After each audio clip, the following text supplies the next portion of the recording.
President अफसर को ये हिदायत कर दी है, मौके पर रिजल्ट अनाउंस करेंगे। सवाल पैदा कि वहाँ कोई गड़बड़ हो सकती है।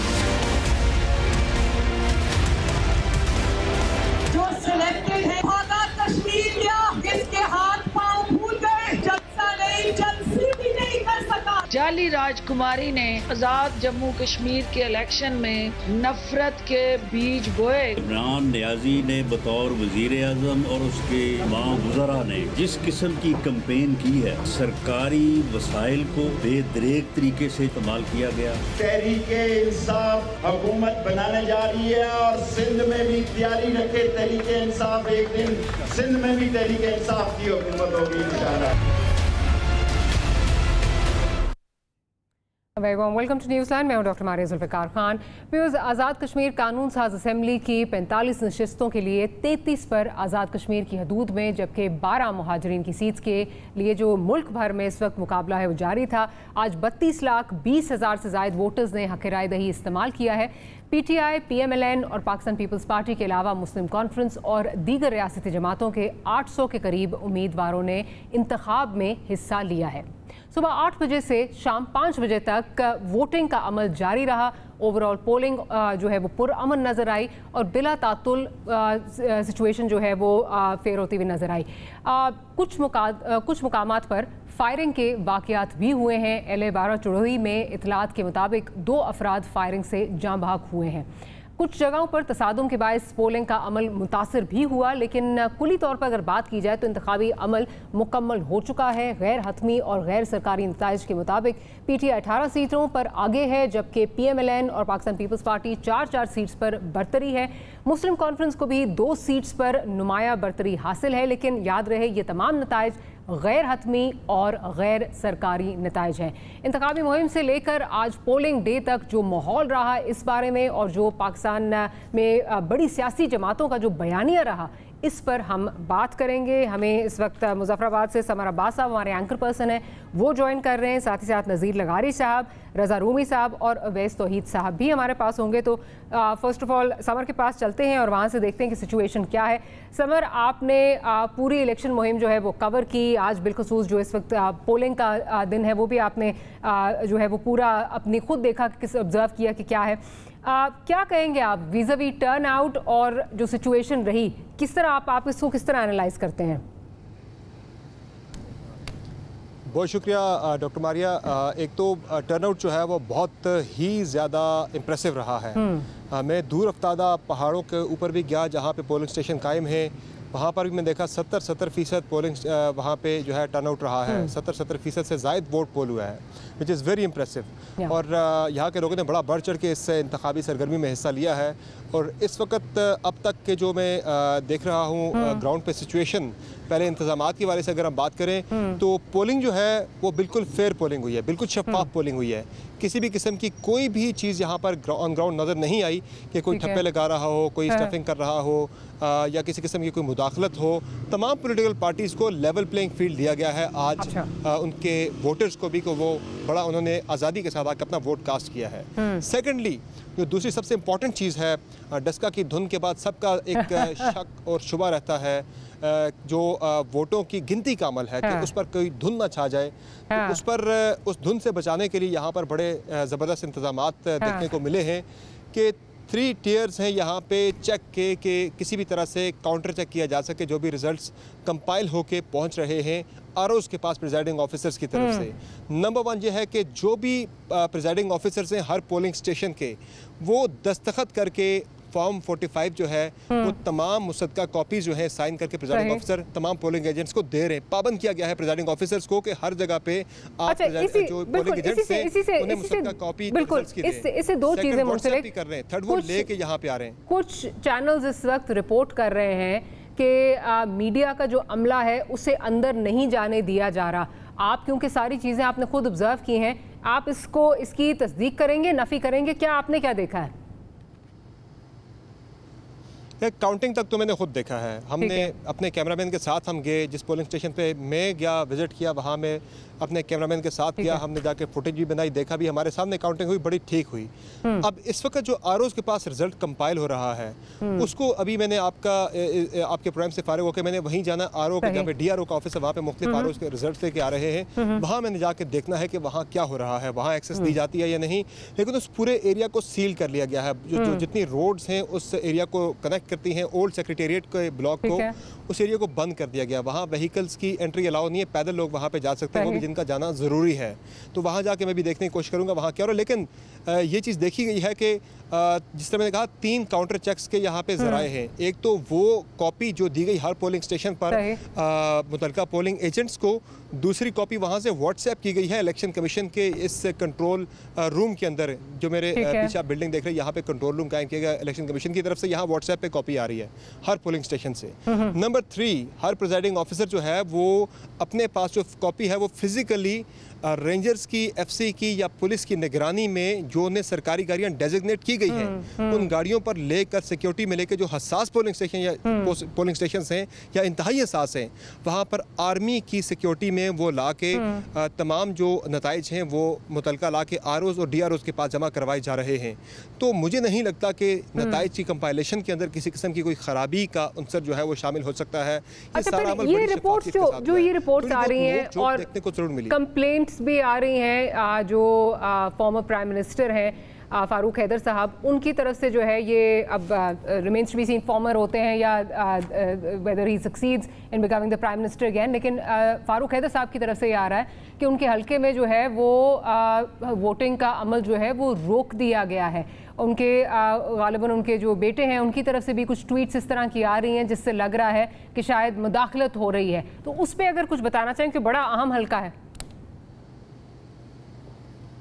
देखिए, मुदाखलत की का जहाँ तक ताल्लुक है उसमें किसी किस्म के जो इदारों की अगर बात की जाए, उन्होंने दिन को ट्वीट भी किया था इदारों के हवाले से, लॉ इन्फोर्समेंट एजेंसीज़ के हवाले से, तो इदारों की कोई मुदाखलत नहीं है।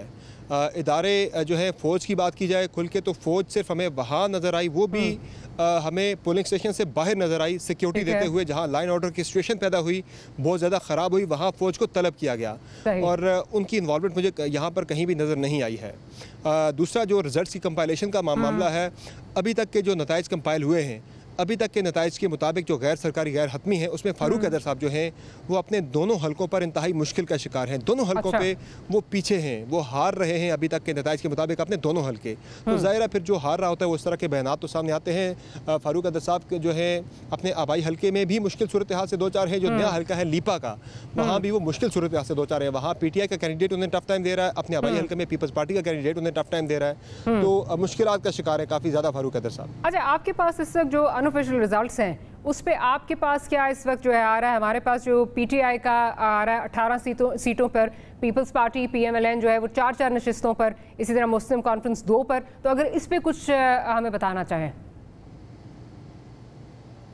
जी डॉक्टर मारिया, मैं आपके नाज़रीन के लिए ज़रा से बाइफर्केट करके ज़रा एक्सप्लेन करूँगा कि टोटल 45 में से 33 यानी 33 हल्के आज़ाद कश्मीर के अंदर हैं। तो आज़ाद कश्मीर के अंदर वाक़ 33 हल्कों पर जो सूरत हाल इस वक्त जा रही है उसमें 33 में से तकरीबन 15 नशिस्तों पर पाकिस्तान तहरीक इंसाफ के कैंडिडेट्स लीड कर रहे हैं। ठीक है।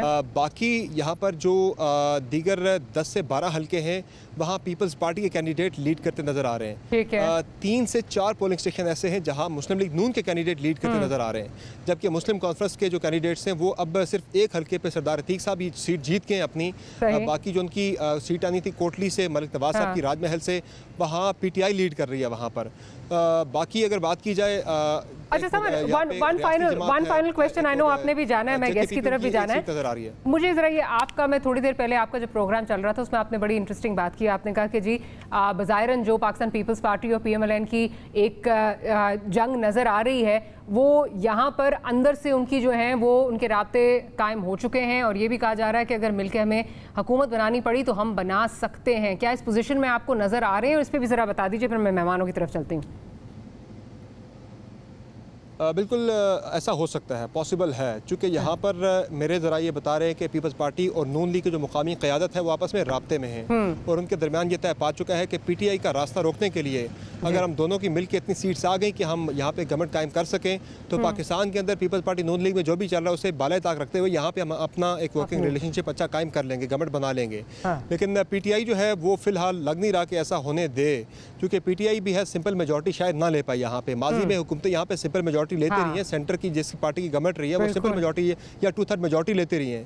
2011 में पीपल्स पार्टी ने सिंपल मेजॉरिटी ली थी, 2016 में मुस्लिम लीग नून ने 2/3 मेजॉरिटी यहाँ पर ली थी। तहरीक इंसाफ इस पर सिंपल मेजॉरिटी लेती नजर नहीं आ रही, तो इसलिए तहरीक इंसाफ को यहाँ पर मुस्लिम कॉन्फ्रेंस और JKPP की हिमायत के साथ उन्हें यहाँ पे शायद गवर्नमेंट बनानी पड़े। और अगर फिर भी वो इससे उन्हें सीटें कम पड़ जाती है, पीपल्स पार्टी एक्सपेक्टेशन से अगर थोड़ी सी सीटें ज्यादा ले जाती है तो फिर पीपल्स पार्टी नून लीग मिलकर भी गवर्नमेंट यहाँ पे बना सकती है। ये पॉसिबल है, ये पॉसिबल है। चलें, remains to be seen. Samar Abbas, thank you very much, आपने हमारे लिए टाइम निकाला। मेहमानों की तरफ चलती हूँ, लगारी साहब की तरफ चलती हूँ।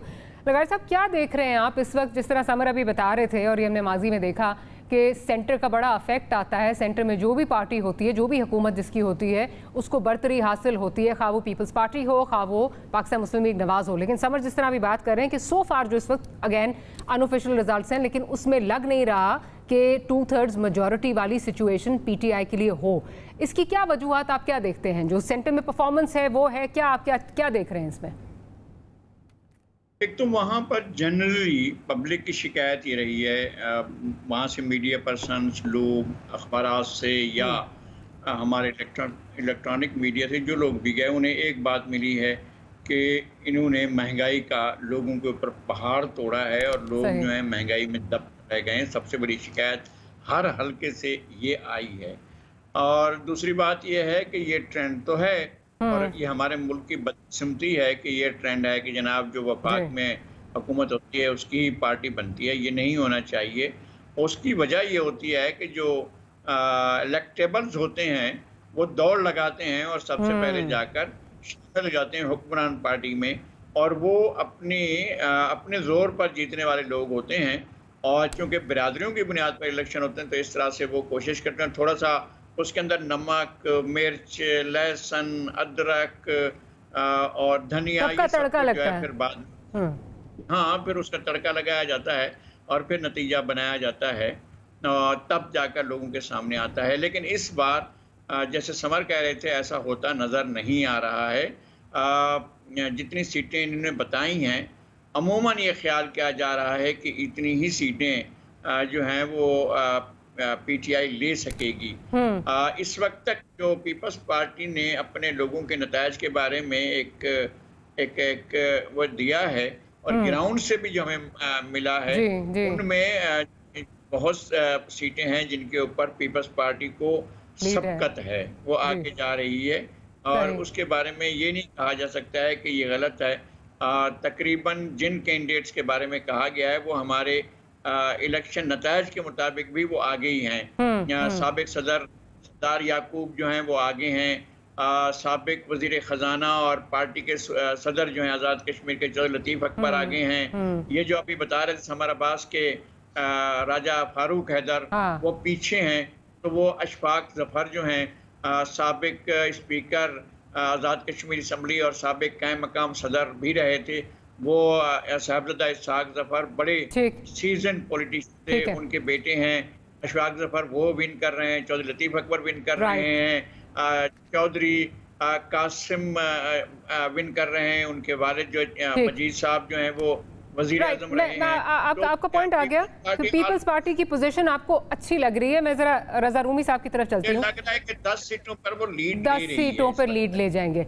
अच्छा रजा रूमी साहब, अभी जिस तरह समर अब्बास साहब बात कर रहे थे, जो बात हो रही है कि 2/3 मेजॉरिटी आती नजर नहीं आ रही है, एंड देन जो the other interesting thing was कि पाकिस्तान तहरीक इंसाफ को या तो मुस्लिम कॉन्फ्रेंस या JKPP के साथ जो है इत्तेहाद करना पड़ेगा। अगर फिर भी ना हुआ तो फिर जो है वो पीपल्स पार्टी के साथ भी कोलिशन करने का जो है वो सोचा जा सकता है, क्योंकि इस वक्त पाकिस्तान तहरीक इंसाफ के लोग कह रहे हैं कि इसके इम्कानात बिल्कुल नहीं हैं।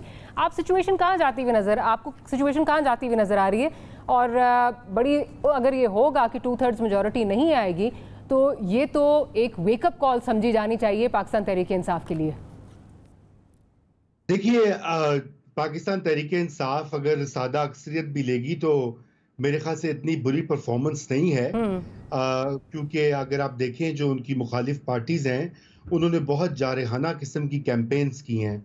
मसलन मरियम नवाज शरीफ साहिबा ने, बिलावल भुट्टो ने, आसिफा भुट्टो ने, उन्होंने बहुत ही वहाँ पर बहुत इफेक्टिव कैंपेनिंग की है, मोबिलाइजेशन की है। समर जो भी वोटर टर्नआउट की बात कर रहे थे कि उन्होंने देखा दूर अफ्तादा जगहों के ऊपर भी 70% के करीब हो रहे हैं, तो वो उसी का एक नतीजा है कि बहुत बड़ी तादाद में लोगों को मोबिलाइज किया गया है। रही बात हुकूमत साजी की, देखिए ये जैसे लगारी साहब अभी कह रहे थे, ये हमारी अलमिया भी है और एक मुसल्लमा हकीकत भी है कि जो फेडरल लेवल पर होती है पार्टी हुकूमत, आज़ाद कश्मीर में वही गवर्नमेंट फॉर्म करती है। अब चाहे वो कोलिशन के साथ करे या कुछ और जो है बार्गेन के नतीजे में पीपल्स पार्टी के साथ करनी पड़े, होगा तो वही, क्योंकि गिलगित बल्तिस्तान में भी हमने ये देखा, वहाँ भी ऐसा हुआ और माजी में तमाम आप देखिए मेरे ख्याल से बहुत कम और बेश ही ऐसा कोई मरहला या ऐसी कोई सिचुएशन आई है कि ऑपोजिशन की पार्टी वहां से जीत जाए। लेकिन ज्यादा अहम बात यह है कि जो शिकायत सोशल मीडिया पर आई हैं, सब ने तो ये कहा कि उनका ग्राउंड में कुछ नहीं देखा, जो कि अच्छी बात है, खुश आइंद बात है कि इलेक्शन कमीशन ने और सिक्योरिटी के इदारों ने न्यूट्रलिटी को कायम रखा। मगर जो शिकायत आ रही है मेरे ख्याल से वो थोड़ी सी उनको एड्रेस करने की ज़रूरत है, क्योंकि कहीं पे पोलिंग के जो नताइज हैं उनमें ताख़ीर है। फिर ये भी कहा गया, मैं देख रहा था अभी ट्विटर पर ही देख रहा था कि जी बंद हो गए नताइज आना, 2018 से कंपैरिजन किया जा रहा था। तो ये चीज़ें जो होती है मेरे ख्याल से एक प्रोएक्टिव इलेक्शन कमीशन को इस तासुब को, अगर ऑपोजिशन का तो खैर काम होता है दुनिया भर में, चाहे वो ट्रम्प ही क्यों ना हो, धांधली का इल्जाम लगता है और पाकिस्तान में तो बहुत लगता है, एक नी जर्क रिएक्शन होता है। तो वेकअप कॉल बिल्कुल होनी चाहिए। देखिए दो बड़ी बातें इस, अगर आप इलेक्शन कैंपेन में नोट कीजिए तो दो बड़ी बातों पर बात हुई है। गैलप का सर्वे भी आया है, आपने देखा कि गैलप के सर्वे में लोगों ने सबसे ज्यादा शिकायत जो है वो रोजमर्रा की जो सहूलियात हैं उनके बारे में की हैं। पानी की अवेलेबिलिटी, निकासी आप, सड़कें, यानी जो लोकल गवर्नमेंट के काम होते हैं लोग उससे नाखुश हैं, वो चाहते हैं कि वो उनको सर्विसेज मिले। दूसरी जो बड़ी बात सामने आई, महंगाई का, जाहिर बात है पूरा पाकिस्तान और आज़ाद कश्मीर भी उसी की जद में है। मगर जो सबसे अहम बात जिसका कि बहुत जिक्र हुआ वो मकबूजा कश्मीर के साथ जो हिंदुस्तान ने 2019 में किया, याद रहे ये पहला इलेक्शन है जेके में, 2019 के एनेक्सेशन की है हिंदुस्तान ने बजोरे बाजू और बजोरे शमशीर दोनों, तो वो उसका एक रिएक्शन भी है। और उसमें जाहिर बात है जो लोग ऑपोजिशन के साथ हैं उनका ये कहना है कि शायद मौजूदा हुकूमत ने वो स्टांस नहीं लिया या वो कुछ नहीं किया जो कि कश्मीरियों को कश्मीर के फ्यूचर के बारे में। एक छोटी सी ब्रेक लेते हैं, ब्रेक के बाद जब हाजिर होते हैं तो गुफ्तगू को यहीं से कंटिन्यू करेंगे।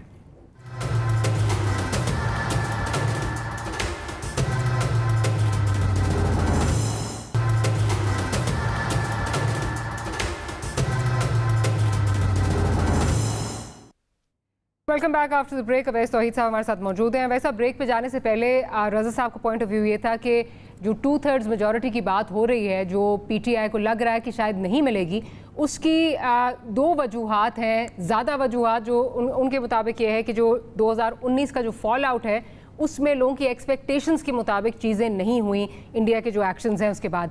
आप क्या समझते हैं, क्या महंगाई जो है वो अफेक्ट कर रही है या फिर 2019 का जो फॉल आउट है वो एक वजह बन रही है? नहीं मरियम, मैं तो समझता हूँ कि पूरी इंतखाबी मुहिम, इंतखाबी अमल जो है काफ़ी मायूस कुन रहा है मेरे लिए। चाहे वो हुक्मरान जमात पीटीआई हो या पीएमएलएन या पाकिस्तान पीपल्स पार्टी, आप देखिए इनके मेन जो लीडर हैं, टॉप लीडरशिप, वो तो वहाँ पे गई है और ये एक अच्छा कदम है।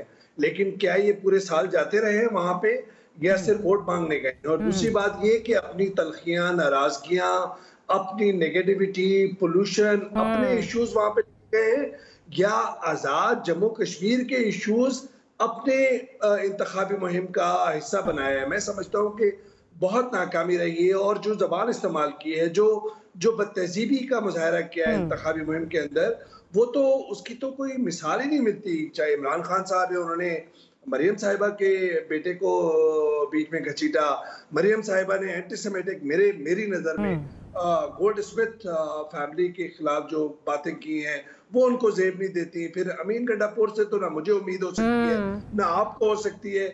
उनका एक रवैया है और वतीरा है, और मुझे तो हैरत होती है कि उस पर उन्हें अपने सेंसिबल और मैच्योर लीडरशिप से वाह मिलती है, शाबाश मिलती है। ये बड़े अफसोस की बात है। दूसरी बात ये कि आजाद कश्मीर के क्या ये इश्यूज हैं जो ये लोग लेके गए थे, मरियम साहिबा, बिलावल साहब या But despite that, OT 70% voter turnout रहा।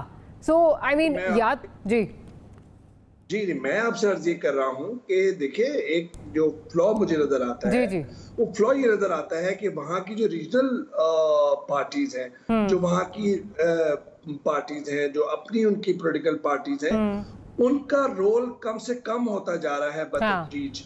मैं समझता हूँ कि उनको अपना बयानिया जो है मेन स्ट्रीम पॉलिटिकल पार्टीज के सामने पेश करें और उसी की बुनियाद पे वो बयानिया रखें। देखिए, 2-3 बड़े इश्यूज हैं वहाँ के। एक तो यह है कि 2005 का जो बहुत ही डिजास्टर्स डेडली अर्थक्वेक आया था, जो आपने भी कवर किया, हमने भी कवर किया, और उसके अंदर क्या रिहेबिलिटेशन हो गई है, कितने हजार स्कूल थे, क्या सबकी तामीर हो गई है, एनडीएमए का क्या रोल है, जायज नाजायज उनके तहफ़्फ़ुज़ात अभी तक मौजूद है, तो क्या वो हमने देखा इलेक्शन कैंपेन के अंदर? नहीं देखा। दूसरा, हमने जो उनकी डिवाइडेड फैमिलीज हैं इंडियन ऑक्युपाइड कश्मीर में, उनके साथ उनके रवाबित के मसाइल हैं, क्या उसके लिए उन्होंने हुकूमत के साथ या इस सियासी क़यादत के साथ क्या बात की है? हमने वो नहीं देखा। तीसरा ये कि एलओसी पे इस वक्त तो एज वी स्पीक एक सीज फायर एग्जिस्ट कर रहा है, लेकिन हजारों की तादाद में अनप्रोवोक्ड वायलेशंस हुई हैं इंडियन सिक्योरिटी फोर्सेस की तरफ से, जो उसमें नुकसान होता है उसके लिए हेल्थ फैसिलिटी वो इस सियासी क़यादत से मांगते नहीं मांगते।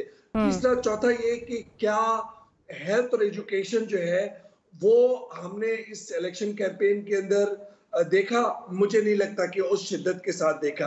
और उसके बाद ये कि जो इंडियन ऑक्युपाइड कश्मीर के अंदर खासतौर पे 5 अगस्त को जो एक तरह से बर्बरियत की है और जिस तरह एनेक्सेशन की है इस मोदी रजीम ने, उससे क्या हम आजाद कश्मीर की लीडरशिप जो है, सियासी लीडरशिप, उसका हमने बयानिया अपने बयानिए में शामिल किया, रियासती बयानिए में? क्या इस सियासी क़यादत को ये एहसास है कि इस बयानिए के अंदर क्या एक दूसरे के ऊपर इल्जाम तराशियां ये लेके गए आजाद कश्मीर में कि बेच दिया आपने मुल्क को, आप? लेकिन अब कितनी देर से यही चल रहा है? वैसे साहब, कता कलाम की माफ़ी, 2011 से हम यही जो है ये सिचुएशन देख रहे हैं। मुकामी जमातें जिनके आप बात कर रहे हैं, मुस्लिम कॉन्फ्रेंस हो या इस वक्त जेपीपी हो, वो हमें उनका रोल कम होता हुआ नज़र आ रहा है। तो इसमें उनकी ज़्यादा कोताही नहीं है कि वो लोगों को अपनी तरफ माइल नहीं कर सके और लोग जो सेंटर की पार्टीज हैं उनकी तरफ जा रहे हैं?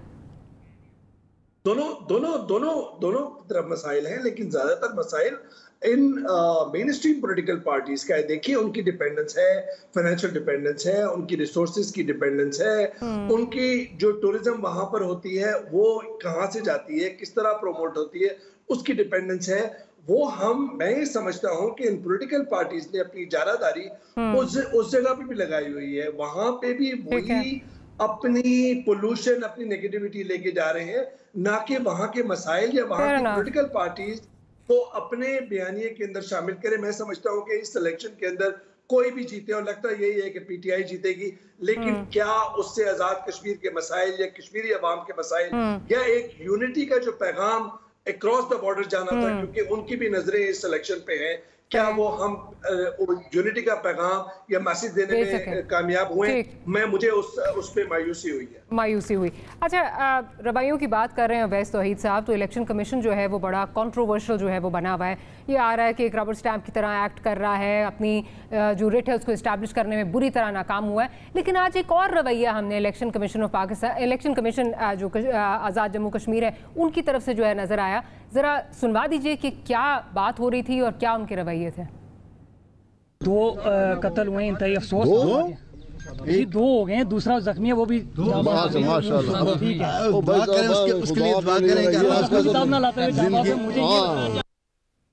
लगारी साहब माशाल्लाह। अच्छा जी, 2 हो गए हैं और उसके बाद जिस तरह हंस रहे हैं इलेक्शन कमीशन जो एजेके का, ही तो लग रहा है कि बिल्कुल ही कोई मजाक है, ना अपनी रेट इस्टेब्लिश कर पा रहे हैं, ना चीज़ें जो हैं वो सीरियसली ले रहे हैं। पता नहीं क्या, मतलब एक अजीब सा मजाक बन के रह गया। और उन्होंने जो मैन पावर हासिल की वो भी पाकिस्तान के इलेक्शन कमीशन से हासिल की। उनके पास अपना मैन पावर भी नहीं थी। एक बात ये है। दूसरी बात ये है कि जब बच्चे खेल रहे होते हैं तो कोई चीज़ें खिलौने भी होती हैं, तो हमें उन खिलौनों को खिलौनों की तरह ही लेना चाहिए। हम मरकज़ को ज़्यादा और वफाक को ज़्यादा जो है वो देख रहे हैं और हम कश्मीर को कम देख रहे हैं। जिस तरह से बात की है अवैस तौहीद साहब ने, सूरत हाल ये है कि कहाँ हैं वो पार्टियाँ कि एच खुर्शीद की जो आज़ाद जम्मू कश्मीर लिबरेशन लीग थी वो कहाँ गई, अब्दुल खालिक अंसारी की थी महाज राय शुमारी वो कहाँ चली गई है, मुस्लिम कॉन्फ्रेंस वो कहाँ चली गई है, और बड़ी पार्टियाँ थीं जो वहाँ पर ये काम जम्मू कश्मीर लिबरेशन फ्रंट थी, जहाँ जहाँ इमरान खान गए, जहाँ बिलावल भुट्टो जरदारी गए, जहाँ पर मोहतरमा मरियम नवाज गई, तो वहाँ पर मुजाहरे किए जम्मू कश्मीर लिबरेशन फ्रंट ने। हर उस मकाम पर जहाँ ये गए उससे पहले उनने अलामती मुजाहरे किए कि भाई यहाँ पर आप लोग आए हैं तो आप कश्मीर की बात करेंगे, जो अपने इश्यूज लेकर अपन बात करेंगे, और ये कि कश्मीर की आज़ादी का मामला, इस पर कोई बात नहीं कर रहे हैं। हम कश्मीर का मसला हल करेंगे भाई। लेकिन कतक कलामी की माफ़ी, एक चीज़ मैं आपसे भी वैसे आपसे मैं पूछा था कि एक तरफ तो ये आपकी बातें बिल्कुल ठीक हैं, जो चीज़ें होनी चाहिए, जो इंग्रेडिएंट्स या जो बातें होनी चाहिए कश्मीर के हवाले से तो नज़र नहीं आ रही, लेकिन दूसरी साइड पे हम एक बड़ा स्ट्रॉन्ग वोटर टर्नआउट देखते हैं, तो अवाम या जो इस वक्त वहाँ के लोगों की जो इस वक्त तरजीहात हैं या उनकी जो कास्ट जो नज़र आ रही है वो तो इस वोटर टर्नआउट से नज़र आ रहा है, उसको किस तरह आप देख रहे हैं फिर? नहीं, मेरा ख्याल ये है कि अवाम अपना कथारसिस करने के लिए पोलिंग स्टेशन जाते हैं। जब आप रेफरेंडम की तरफ जाएंगे तो आपको मूड्स नज़र आएंगे मुख्तलिफ। मैं एक ज़माने में कोई 50 साल पहले कश्मीर में गया था तो वहाँ एक मुख्तलिफ ट्रेंड था, और मकबूजा कश्मीर में बिल्कुल दूसरी सूरत हाल है। मकबूजा कश्मीर के किसी भी इलाके में अगर रेफरेंडम होता है तो वह पाकिस्तान के हक में वोट करेंगे। आपकी कोशिश ये होनी चाहिए कि इस कश्मीर को हम संभाल कर रखें, इसको बेस कैंप के तौर पर बना कर रखें कि यहाँ से हमने आगे बढ़ना है। यहाँ पर आपने असम्बली दी, यहाँ पर आपने प्रेसिडेंट का ऑफिस दिया, यहाँ प्राइम मिनिस्टर का ऑफिस है उनके पास, वो कहते हैं कि हमने लड़कर हासिल किया है। फिर उसके बाद वहाँ पर सुप्रीम कोर्ट है, आपकी सुप्रीम कोर्ट की जुरिस्डिक्शन, पाकिस्तान की सुप्रीम कोर्ट की जुरिस्डिक्शन आज़ाद कश्मीर नहीं है। और उसके अलावा आप वो आज़ाद कश्मीर चंद सब्जेक्ट्स हैं, ज़ाहिर है फाइनेंस सबसे बड़ा सब्जेक्ट है, उसके अलावा जो है डिफेंस और लेकिन लगारी साहब, कथारसिस की आप बात कर रहे हैं, कथारसिस की अगर बात आप कर रहे हैं तो फिर वहाँ पे जो आप जिन मुस्लिम कॉन्फ्रेंस की बात हो गई, JKLF हो गए, बाकी जमातें, उनको फिर वोट क्यों नहीं पड़ रहे? और ये जो हमारी सेंटर की पार्टीज हैं इनको फिर वोट डालने का समझ नहीं आई। फिर या तो ये कथारसिस अगर करना है तो उनका पलड़ा ज़्यादा भारी होना चाहिए, कथारसिस अगर करने निकले हैं। बिल्कुल होना चाहिए, लेकिन क्या होगा, इस वक्त तो जम्मू कश्मीर मुस्लिम कॉन्फ्रेंस बचकर रह गई थी ना। और उसने क्या किया, उसने इलेक्शन से पहले ही PTI से एक इत्तेहाद की हमवार कर ली और कहा कि इत्तेहाद करेंगे। अगर आप इत्तेहाद कर रहे हैं तो फिर आप चलें, कम अज़ कम एक हैसियत तो करें कि जनाब हमसे इंतखाबी इत्तेहाद करें। नहीं जी, हम आपस में एक दूसरे का मुकाबला करेंगे और एक दूसरे के साथ लड़कर जो सीटें हासिल करेंगे फिर हम जाकर इत्तेहाद कर लेंगे एक दूसरे के साथ। तो ये ऐसा नहीं करना चाहिए था। जम्मू और कश्मीर लिबरेशन फ्रंट को अपनी इनफरादी हैसियत में इलेक्शन में हिस्सा लेना चाहिए था, चाहे उसे कोई भी सीट मिलती, चाहे उसको कोई भी सीट नहीं मिली। मुझे एक छोटी सी ब्रेक लेने लगा साहब, I am sorry I have to interrupt there. Break के बाद रज़ा रूमी साहब की तरफ जाएंगे, बहुत सारी और चीज़ें जो रवैयों की बातें हो रही हैं उस पर भी बात करेंगे। That and much more right after short break.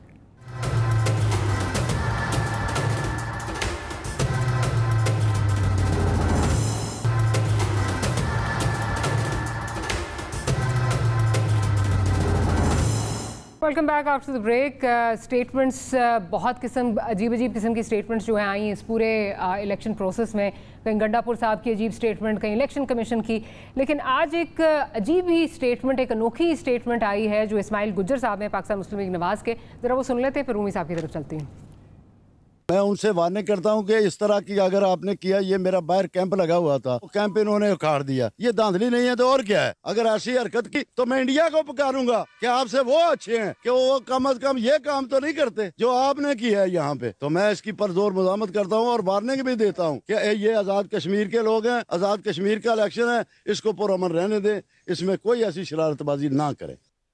Rumi साहब, एक्सपेक्ट किया जा रहा था या होप थी कि जी कुछ टेम्परेचर्स जो हैं वो नीचे जाएंगे। इस इलेक्शन में तो टेम्परेचर आगे ही बढ़ता ही जा रहा है, मज़ीद चीज़ें जो हैं वो गर्मा गर्मी की तरफ जा रही हैं और वी कैन ओनली सेंस के जो अभी आएगा जो 2023 का इलेक्शन है उसमें क्या हो सकता है। जी बिल्कुल, 2023 के इलेक्शन के लिए तो नहीं है, इस तरह की वॉर देखी है। और जो भी ओवैस साहब कह रहे थे कि बजाय इसके कि एक यूनाइटेड फ्रंट होता पाकिस्तान की तरफ से, वो आपस में लड़ कर मीटिंग कर रहे थे। और वही मैं तो खुद हैरान हो रहा था कि कश्मीरी जो हैं वो क्या सोच रहे होंगे कि इन्होंने क्या पाकिस्तान की सियासी पार्टियों ने जिद्दोजहद करनी है कश्मीर की आज़ादी की या कश्मीर के हकूक और खसूसन के लिए, कि जब आपस में नेम कॉलिंग और जिस तरह की जबान इस्तेमाल की गई है। और अभी ये जो साहब भी कह रहे हैं नून लीग के, ये भी नामुनासिब बात है, ये भी पसंद नहीं आएगी बहुत से लोगों को यहाँ पे।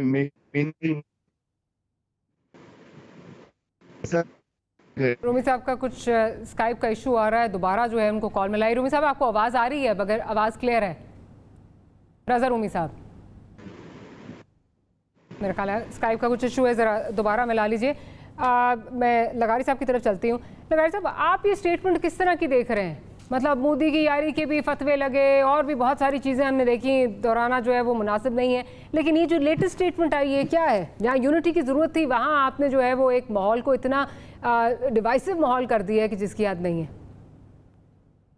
एक तो इंतहाई अफसोसनाक है, इस पर अफसोस के अलावा कुछ नहीं कहा जा सकता है।